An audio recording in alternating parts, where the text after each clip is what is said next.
Então, pessoal, sejam bem-vindos a mais um vídeo do podcast Fala Comigo. E dessa vez quem vai falar comigo é o Padre Slay. E aí, Padre Slay, eu quero te agradecer por aceitar o convite. E eu quero saber a tua história, o que é que o Padre faz no dia a dia, no cotidiano, como que é a formação para ser padre. Eu quero que você tire algumas curiosidades minha e do pessoal, né? Muita gente tem essas curiosidades, certo?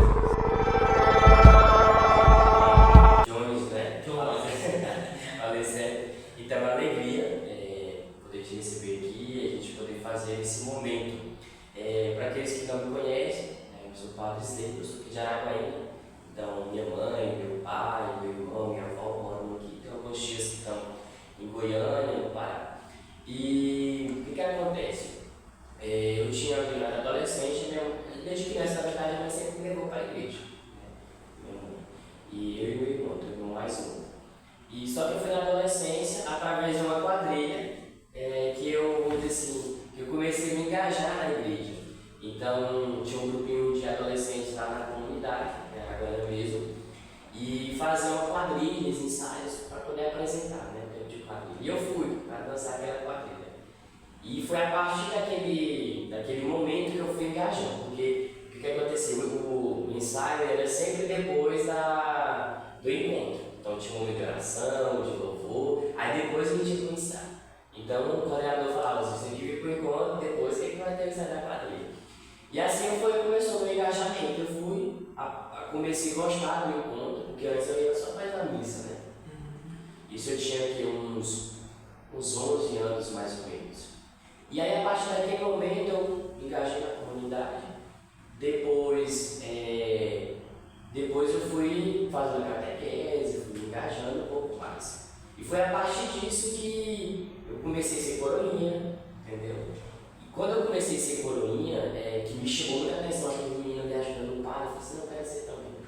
E eu passei a ser. E depois que eu fui coroinha, o padre me chamou para o encontro vocacional. Encontro vocacional é um encontro que é realizado no seminário, onde é a casa onde você estuda para ser padre. Eu passei o final de semana lá. Então lá nesse encontro a gente rezou, a gente escutou um pouco sobre como é a missão do padre, né, sobre vocação. E eu voltei daquele encontro para minha casa já refletindo. Ali eu tinha uns 12 para 13 anos. Eu passei, por que não ser padre? Entendeu? Começou a surgir essa pergunta. Só que também, como boa parte das pessoas, como Deus colocou no coração do homem, há um desejo pela família, há um desejo pelo matrimônio. E aí é que a gente precisa entender na teologia católica. Veja que nós estamos falando de teologia católica. Tem a vocação natural do homem e a vocação sobrenatural. Qual é a vocação natural? A vida. Deus dá o dom da vida. Qual é a vocação natural? Deus chama todos, né, a construir uma família. Aí a gente lembra do livro do Gênesis, né? Deus fez o homem e a mulher, depois ele vai deixar seu pai e sua mãe e vai construir a sua família. Você vai ter filhos e tudo. Então, como qualquer ser humano, no meu coração também existia esse desejo, certo? Estou falando de vocação natural. Só que quando eu passei esse encontro vocacional, eu comecei a refletir, né? Então, passei a refletir para a vocação sacerdotal, ou seja, a vocação para ser padre, que é uma vocação sobrenatural, que significa Deus que chama, entende? Como ele fez com os discípulos, como ele fez com os apóstolos, e foi fazendo ao longo da história da igreja. Vem e segue. E aí o que acontece? Entra aqui então, eu entro em choque, podemos até dizer, né? E aí eu vou construir família, vou ser padre, o padre não constituiu uma família, e etc. E então eu fui rezando, e Deus foi confirmando aquele chamado em mim, através da comunidade, através das pessoas, e eu passo a rezar e seguir. E o que acontece? O padre, ele não constitui ali uma família, né? Tem uma esposa, filhos e assim por diante. Mas na vida do padre, ele vai tendo a família que é a sua paróquia. Ele vai tendo os filhos que são os seus fiéis, entende? E aí o que acontece? Antes mesmo de abordar um pouquinho mais disso, né? Caso qualquer coisa você vai fazer. Não vai deixar, tá bom. E aí o que acontece? E aí eu discernindo eu fui para o seminário. Depois eu entrei no seminário em 2014, eu tinha 16 anos. Quando eu fui para o seminário, eu tinha um seminário menor, que é aquela fase tipo o inicial, né? O propedêutico que a gente está chamando. E eu fazia o segundo ano do ensino médio. Então eu morava no seminário, Araguaína mesmo, seminário diocesano, e estudava na escola, sem Polivalente, sem Castelo Branco, em Araguaína. Então eu morei 2 anos no seminário menor, era só um que tinha que ser, só que eu morei 2 porque eu entrei mais novo. E depois eu fui para o seminário maior, a gente chama do Palmas, onde eu cursei 3 anos de filosofia e 4 anos de teologia. Ou seja, foi um total de 9 anos de formação e de discernimento. E quando termina esse, estou formado, você tem a opção de não quero mais porque aprendeu algumas coisas, não viu, né? Coisas que você ainda não sabia, não, isso aqui eu não sabia, não sei se eu vou conseguir, então eu prefiro desistir. Tem essa opção ou não? Sim. Na verdade, o que acontece? O seminário, ele é um tempo de discernimento. Então o jovem ele vai estudar, ele vai rezar, ele vai discernir, ele vai ver como é que é a vida do padre, né? Consequentemente, ele vê também as outras vocações na igreja, porque você vai lidando com família, você vai lidando com casais, então você vai ver também, né? E então, se ele chega no processo e acha que não é aquilo, que ele quer dar um tempo, que ele quer refletir, que ele quer voltar para a casa dele, que não tem condições, ele é livre para poder fazer isso, entende? O seminário é para esse tempo de discernimento, sabe? Então, e o interessante de tudo isso, o que é interessante olhar a vida do padre, ou daquele jovem que está no seminário, Jones, como também as outras vocações. Tem dia que você está desanimado, tem dia que você quer desistir, tem dia que você acha que não é aquilo, tem dia que você acha que não é capaz, entende? Só que Deus ele vai dando os sinais para você ir percebendo se realmente é isso ou não. E Deus foi confirmando isso no meu coração. Eu me sentia muitas vezes limitado, né? Acho que só que Deus vai trabalhando e vai formando. O bom do seminário, esse tanto de tempo, é porque não é só sobre uma formação bíblica, não é só sobre uma formação teológica, é formação também humana. Né? Então você vai lidando com o ser humano nas paróquias, você vai lidando com diversas realidades, você vai estudando, você vai entendendo mais. Né? Então Deus foi colocando isso no meu coração. Né? E eu fui passando a olhar, por exemplo, eu como padre experimento, sabe? Chega uma criança que eu nem sei o nome, ela nem sabe o meu nome, mas ela vem correndo e me abraça, porque eu sou um padre, ou seja, eu sou o pai da comunidade, um idoso da mesma forma, e assim por diante, as famílias. Então, às vezes padre sanitário, gente, o meu dia aí, que a gente pode até partilhar daqui a pouco, é o tempo todo com as pessoas, sabe? Então o coração da gente vai se realizando como o coração de Jesus. O coração de Jesus vai se realizando. E aí, o que é interessante perceber? Na vida do padre, ele é celibatário. Né? Ou seja, o celibatário, né? o que não é casado. Né? Mas o celibato, ele é uma forma de amar. Uma forma de amar como? Você não constitui uma família, mas você vai amar a sua comunidade. E aí o que acontece? A gente pode até pegar a Bíblia, por exemplo, em Mateus, deixa eu aqui rapidinho, pode ficar à vontade. Em Mateus, no capítulo 22, Mateus capítulo 22, versículo 30, o que a gente encontra, o que vai acontecer? Quando nós partimos desta vida, a palavra de Deus diz que no céu não haverá casamento, né? Não haverá. Por isso que a gente diz que o casamento é até que a morte nos separe, né? Então, após a vida, não haverá mais casamento, entende? Nós teremos aqui, a palavra vai nos iluminar e vai conseguir dar para a gente uma resposta mais concreta de como que será. Olha aí. Mateus capítulo 22, versículo 30. Na ressurreição não haverá homens e mulheres casando-se, mas serão como anjos. Entende? Então a vocação natural, matrimônio, se realiza nessa vida. No céu, nós seremos celibatários. Entende? Todos. Nós não teremos uma relação, não teremos uma relação de homem e mulher.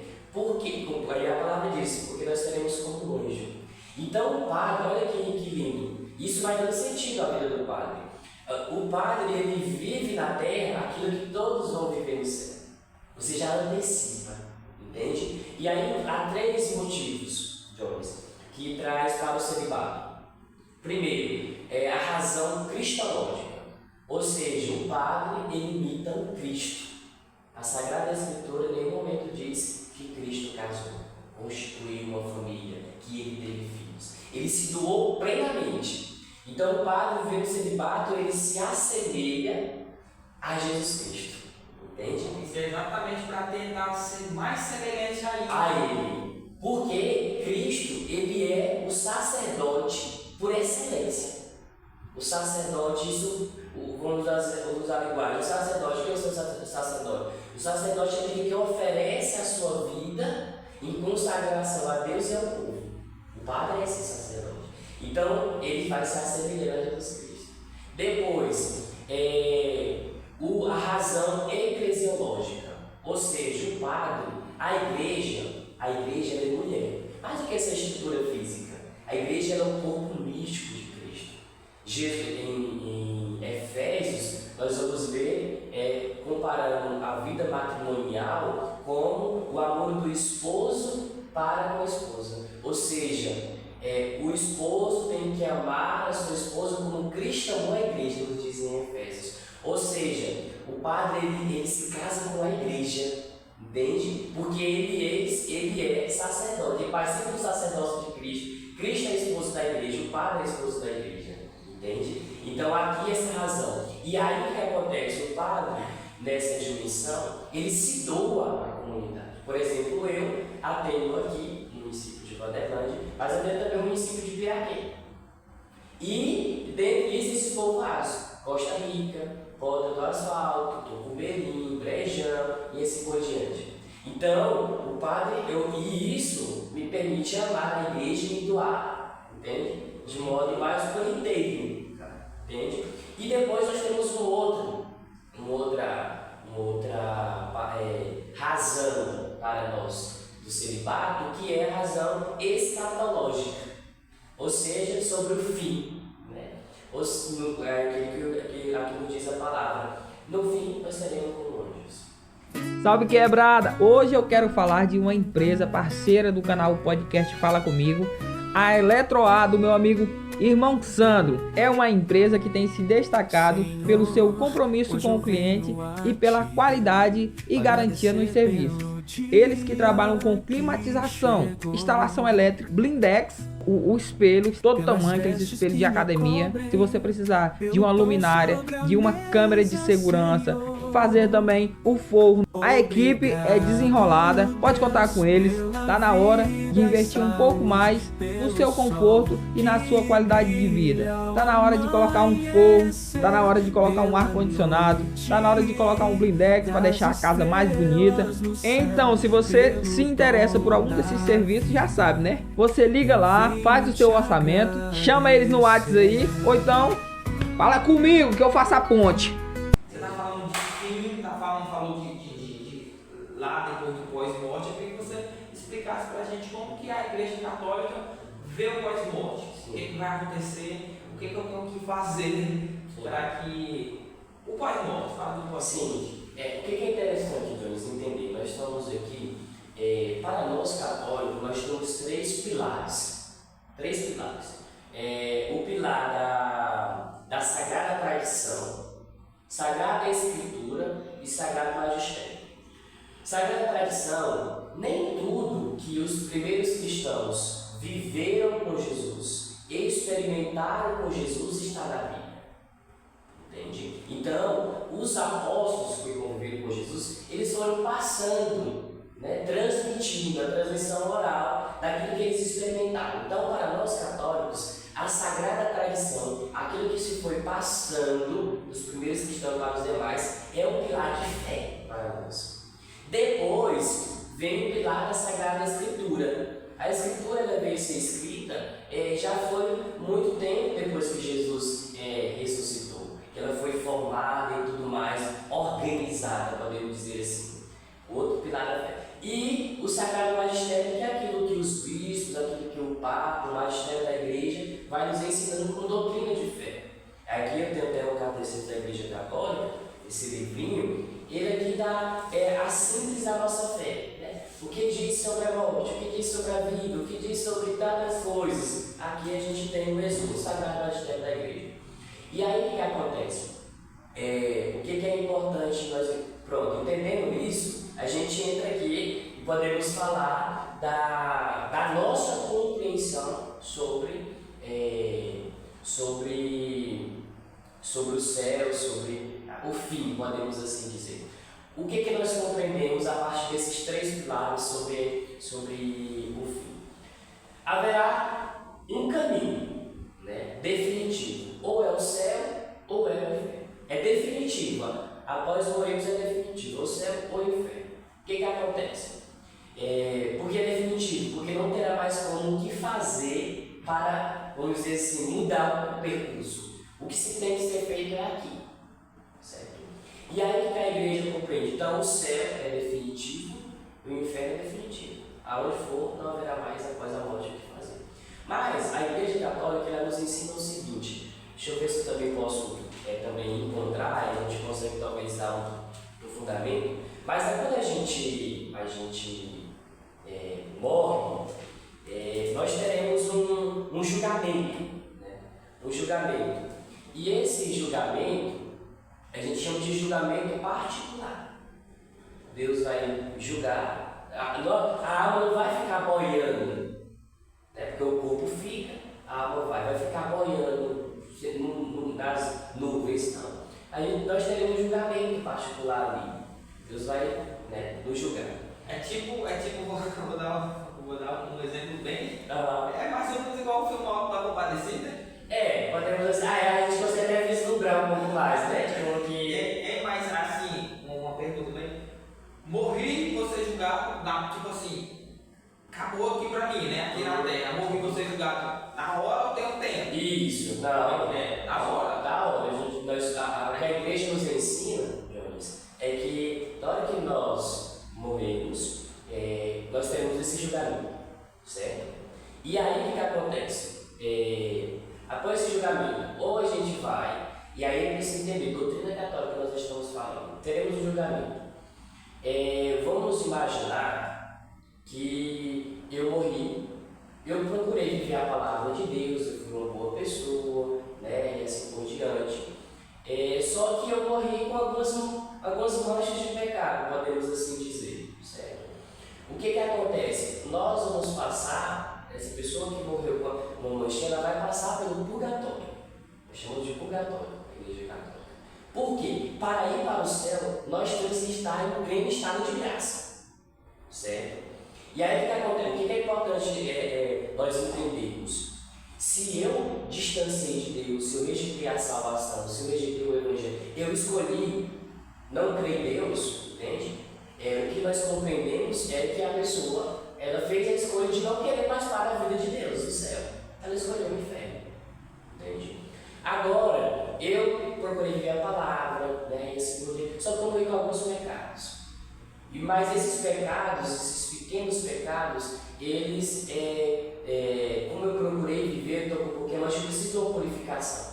Eu vou para o purgatório. O purgatório é um estado de passagem, de purgar, purificar os pecados para ir para o céu.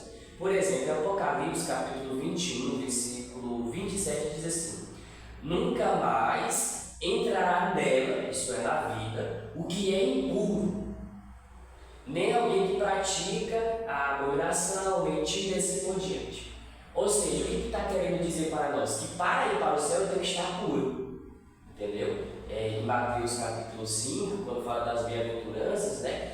Bem-aventurados, puros de coração, porque verão a Deus. Entende? Para estar no céu eu tenho que estar com o coração puro. Só que eu morri com alguns pecadinhos. Eu vou passar pelo purgatório, você purgar os meus pecados e aí eu vou para o céu. Quem passa pelo purgatório não vai para o inferno, vai para o céu. Um exemplo talvez mais concreto para a gente entender. Por exemplo, você está com uma roupa branca, tomou ali um açaí ou algo que manchou, caiu ali e manchou. O modo que você vai lavar essa cor camisa branca não é o mesmo modo que você lava as outras camisas. Ela vai passar por um processo diferente. Qual é o processo diferente dela? Você vai colocar de molho, coloca uma que boa, alguma coisa e tal. Você lava ela diferente, mas ela vai ser o quê? Lavada. Entende? Então seria mais ou menos isso. Aí o que acontece? E depois nós teremos, no final dos tempos, né, o julgamento universal.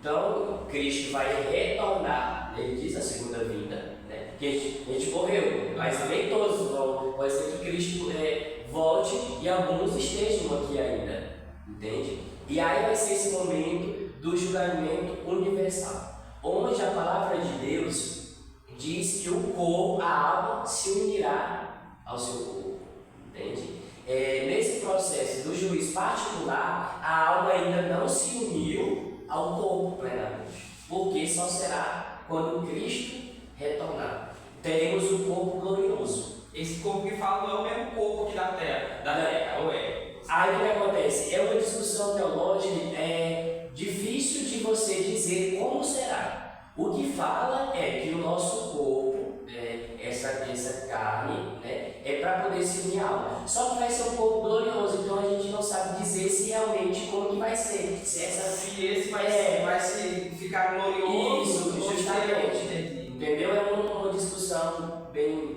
Então isso será no juízo final. Entende? No juízo final unirá o corpo. Certo. Bora para mais. Você falou sobre o que pode me impedir de ir para o céu e o que pode me levar para o inferno são os pecados.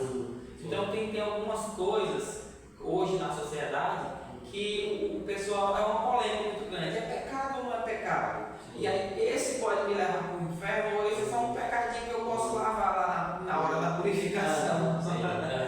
E aí eu queria que você esclarecesse para a gente. Eu trouxe aqui alguns tópicos e eu queria que você falasse, esclarecesse para o pessoal se é pecado ou se não é. Aqui, toma uma. Uma cervejinha. Uma cervejinha, um vinho, um negócio assim diferente. Sim. Pode ou não pode? É pecado ou não é pecado? Vai me impedir de ir para o céu ou não? Eu não acredito que você não conhece o Espaço da Moda.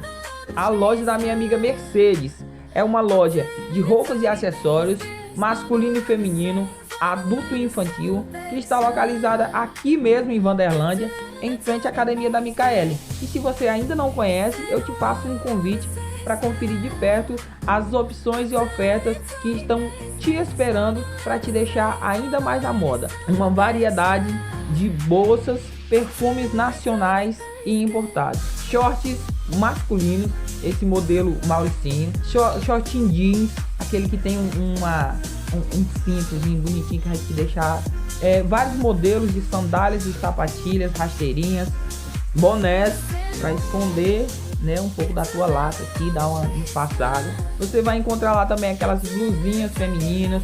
Então, se você quer dar uma atualizada no teu guarda-roupa, quer ficar ainda mais na moda, chama ela no WhatsApp aí, arrasta pra cima, fala comigo. O que é importante nós entendermos, Jorge, e aqueles que estão acompanhando nosso no podcast, o que é pecado?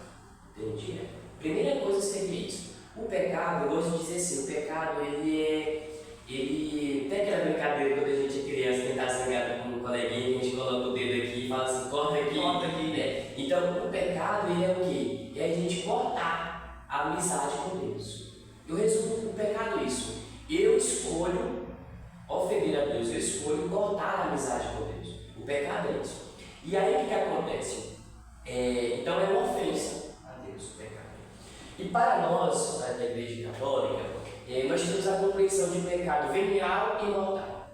Pecado venial é aqueles pecados mais leves, né? A pessoa teve um pensamento ali invasivo, né? Ela acabou falando uma palavrinha que magoou uma pessoa e assim por diante. Não são os pecados pequenos, né? O pecado, e esses pecados veniais, o que a Igreja diz? Que eles não rompem a amizade com Deus, trisco deles só, entendeu? Ela, vamos dizer assim, fere um pouco, sabe? Mas o pecado, aí entra outra compreensão, o pecado mortal, ele rompe. Entende? Porque o que é o pecado mortal para a Igreja Católica? O pecado venial ele é perdoado no ato penitencial da Santa Missa. É importante a gente dizer isso. O pecado leve, a gente pede perdão a Deus, é perdoado ali. O pecado mortal, ele é o quê? Matéria grave. São 3 elementos do pecado mortal. Matéria grave, pleno conhecimento e pleno consentimento. Ou seja, matéria grave, os 10 mandamentos. Entende? Cometer algo que é contra os 10 mandamentos. Pecado mortal. Eu tenho pleno conhecimento. Eu sei que, por exemplo, vamos imaginar aqui roubar. Matéria grave, roubar. Né? 7 mandamentos da lei de Deus. Ok. Depois, eu tenho pleno conhecimento que é pecado roubar. Mesmo assim, eu fui lá e roubei. E pleno consentimento. Esses 3 elementos. O que é pleno consentimento? Eu fiz de modo livre. Porque às vezes a pessoa ela sabia que era pecado roubar, mas ela foi obrigada. Botou uma arma na cabeça dela e disse que ela tinha que roubar. Ela não teve pleno consentimento. Ela não teve liberdade. Então não foi pecado. Ok? Então aqui pecado mortal é isso. Matéria grave, pleno conhecimento, pleno consentimento. Aí, a partir disso, a gente pode avaliar. O que acontece? Quando se trata da bebida, por exemplo, a bebida em si, ela não é um pecado. Entende? Ela não é. Não leva para o inferno. Não leva para o inferno. O que nós entramos aqui, em contexto, é a temperança. Ou seja, o equilíbrio. Porque quando a pessoa... Por que a bebida, a embriaguez, não a bebida, a embriaguez é que se torna pecado. Então a pergunta certa não seria nem, podemos assim dizer, né? A bebida é pecado, mas a embriaguez. A embriaguez, por que a embriaguez é pecado? É o desequilíbrio. A pessoa bebe para rolar no chão. E por que ela se torna pecado mesmo, Padre? Porque a bebida, ela atinge a nossa razão. O álcool ele atinge a razão da pessoa, de tal modo que ela bebe e ela não lembra o que ela fez, o que ela falou e assim por diante. Então, quando eu bebo e fico bebo, e atinge a minha razão, eu bebo porque a razão é o dom de Deus. A razão, por exemplo, o animal ele não tem razão. Entende? Então, Deus ele dá a razão, é um dom que o ser humano tem. Quando eu escolho ficar bebo, eu estou pecando contra a razão que é o dom que Deus me deu. Aí vem as consequências. Certo? Certo. Vamos lá para outra coisa, outro assunto. Tatuagem.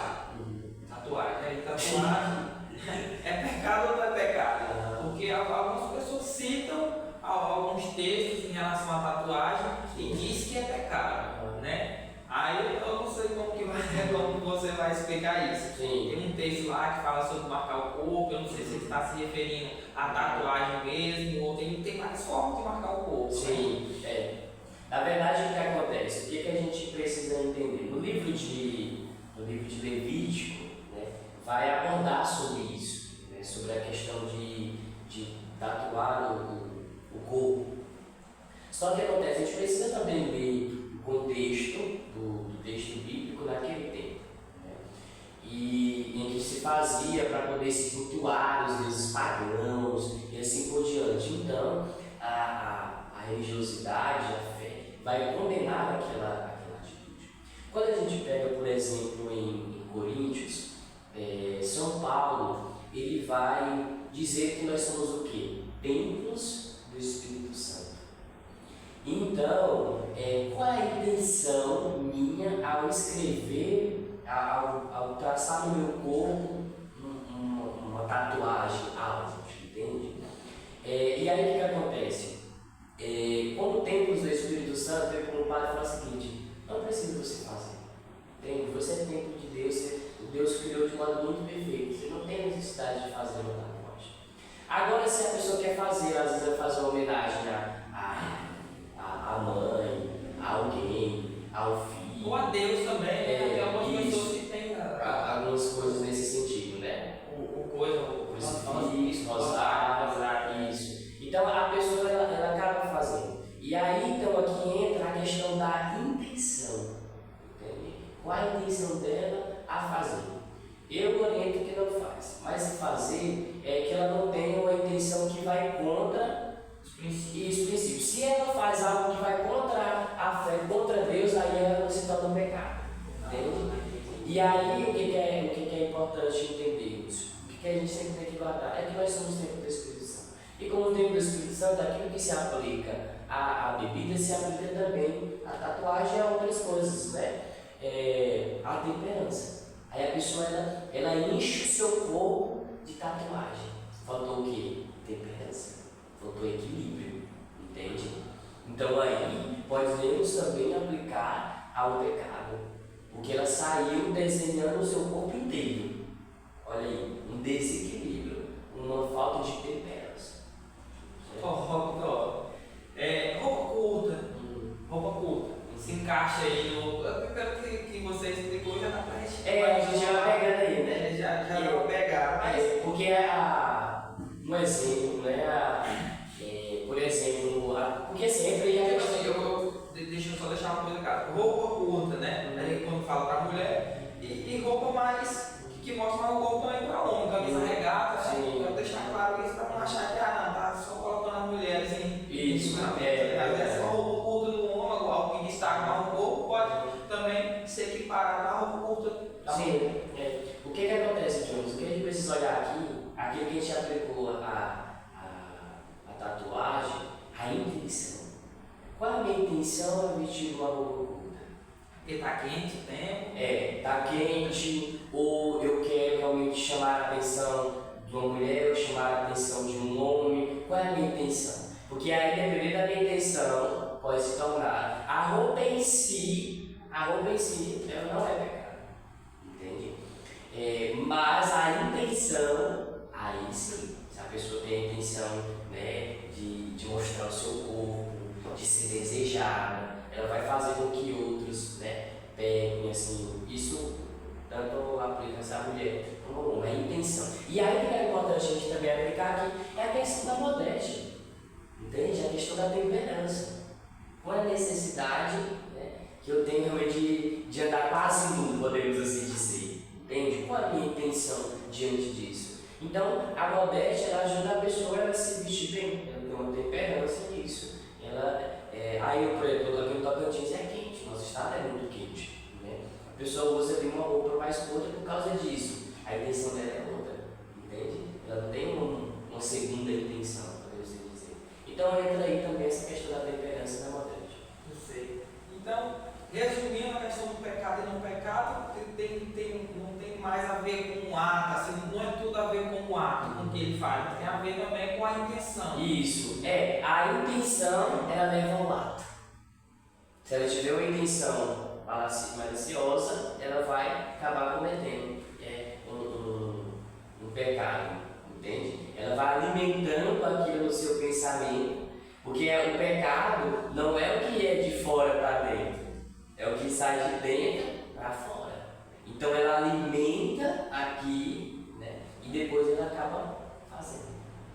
Entende? Por isso que é importante um homem e uma mulher, ele ter uma vida de oração, ele tem essa intimidade com Deus, porque ele vai fazendo um processo de se purificar, entende? De coisas que está aqui dentro, que ele às vezes vem alimentando, quando no próximo de Deus ele vai purificando para não tornar a fazer ato. Certo. Padre, e eu tenho uma curiosidade muito grande, já encerrou esse assunto, né? Eu tenho uma curiosidade grande a respeito da rotina do padre, o que o padre faz. Você falou no início que a gente, o pessoal acha que o padre é muito sozinho por não ter a família, né? Não ter esposo, não ter filho. Mas fala um pouco pra gente da tua rotina, o que você faz no dia a dia. Você falou que atende vários lugares, né? Sim. E conta também no meio, quando você foi falar da sua rotina, conta uma situação que é inesquecível para você. Isso que aconteceu comigo enquanto já durante, quando você estava sendo padre, e eu não vou esquecer muito, não vou esquecer nunca. Que seja uma situação constrangedora, que seja uma situação feliz, que seja uma situação que essa eu não esqueço nunca. O que é interessante? Eu até falava aqui para que depois vamos assistindo, dizer, a A gente tentando marcar, né? Alinhar aí o meu dia com o teu dia, porque é correria e tudo, como alinhar para gente poder fazer esse momento, né? Então, isso é a pensão. O que acontece? A minha rotina é o quê? Eu 6 horas da manhã, eu costumo mandar os vídeos de evangelização para a comunidade. Gravando pequenos evangelhos, irmãos, né? Então, eu acordo, mando esses vídeos, faço ali a higiene pessoal, tomo rezo, tomo café em casa, tomo um café e venho atender a comunidade, né? Nos dias que eu não estou aqui na Secretaria da Paróquia, eu estou em visitas. Quando eu não estou em visita, a gente está mexendo numa construção em outra comunidade, ou às vezes tem algumas funções que o bispo pede para a gente fazer de nível diocesano, então você vai. Então, assim, é sempre alguma coisa nesse sentido. A vida do padre é isso, então ele faz esses momentos de manhã e à tarde também ele tem as suas visitas aos doentes, às famílias, né? Você vai mexer com conta, então o padre também paga conta. Você tem que mexer na administração da paróquia, você mexe com construção, tem as missas, tem atendimentos de confissão, e assim por diante.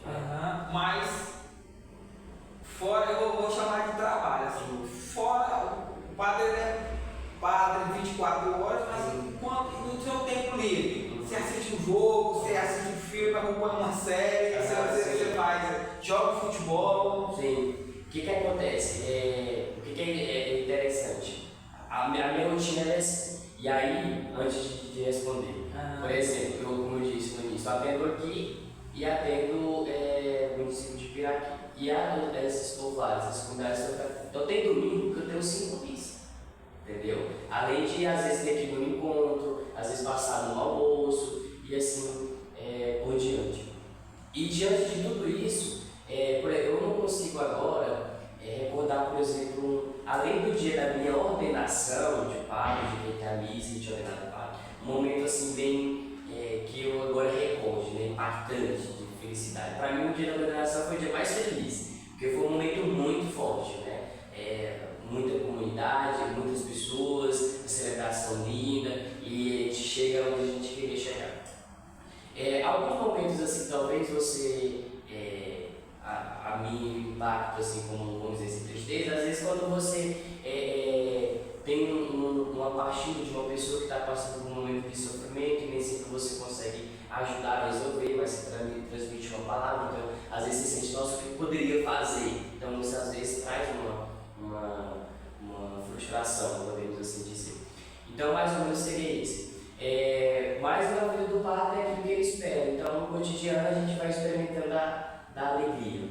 E o que acontece? O padre tem a folga na segunda-feira. Então aqui na nossa região, juntamente com os outros padres, juntamente com o bispo, determinamos que toda segunda-feira é a nossa folga. Justamente porque o final de semana é onde a gente mais trabalha, é mais correria, né? Então na segunda-feira é a nossa folga. Então segunda-feira eu durmo até um pouco mais tarde, na segunda-feira eu vou na casa da minha família, ou vou aos meus amigos, ou vou numa chácara, entende? E o que acontece? Eu geralmente não consigo assistir os jogos. Eu gosto de futebol, eu gosto de jogar bola, então eu torço pro Flamengo, torço lá fora pro Real Madrid. E o que acontece? Só que às vezes nem sempre eu consigo assistir um jogo completo. Então eu geralmente antes de dormir ou no outro dia, ali quando eu tenho um tempinho, eu assisto os melhores momentos, né, do futebol ali que passou. Não gosto de série, tenho grande dificuldade de assistir filme. O filme é o que eu mais ainda gosto, porque é muito objetivo, série demora demais. Então às vezes eu assisto filme. Mas geralmente é o esporte, uma leitura talvez de um livro que eu não consegui fazer, mas que não é um livro religioso, né? É uma outra literatura, então às vezes também nessa forma eu faço isso. Massa. E saber que você é flamenguista já matou a entrevista toda.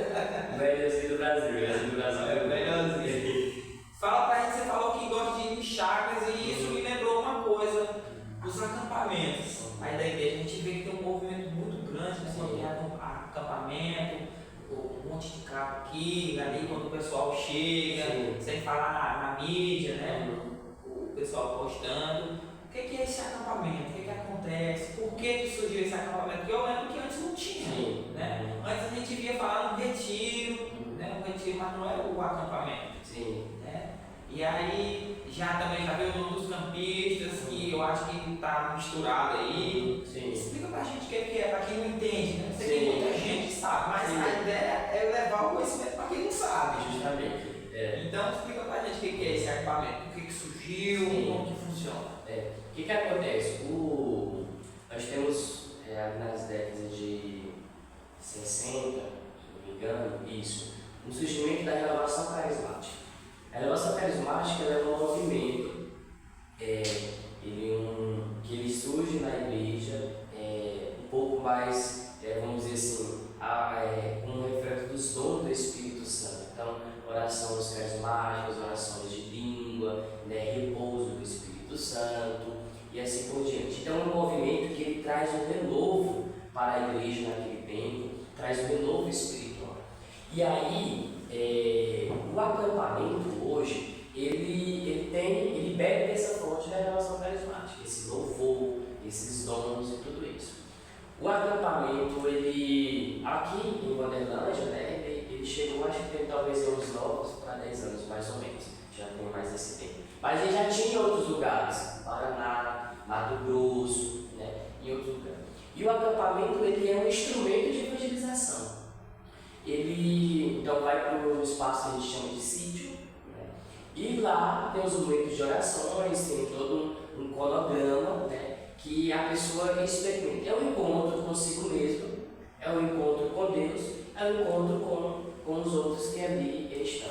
Tem uma pegada diferente no qual nós não partilhamos o que acontece lá, justamente, não que é proibido, mas é para que a pessoa que um dia ela chegue e ela encontre o novo, ela vá sem saber o que vai acontecer. Porque o ser humano, ele é curioso e ele tem, assim, às vezes uma capacidade de querer estragar algumas coisas, sabe? A pessoa que ela vai, já sabendo o que vai acontecer, ela já cria uma resistência.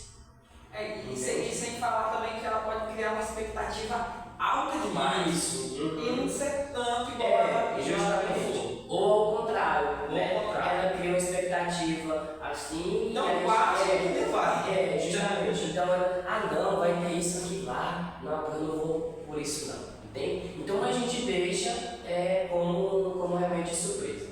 E realmente o acampamento aqui na nossa cidade agora está se espalhando, porque a partir de Wanderlândia foi para Carolina, ou Estreito, aqui em Maranhão. Depois foi para Marabá, hoje tem Marabá.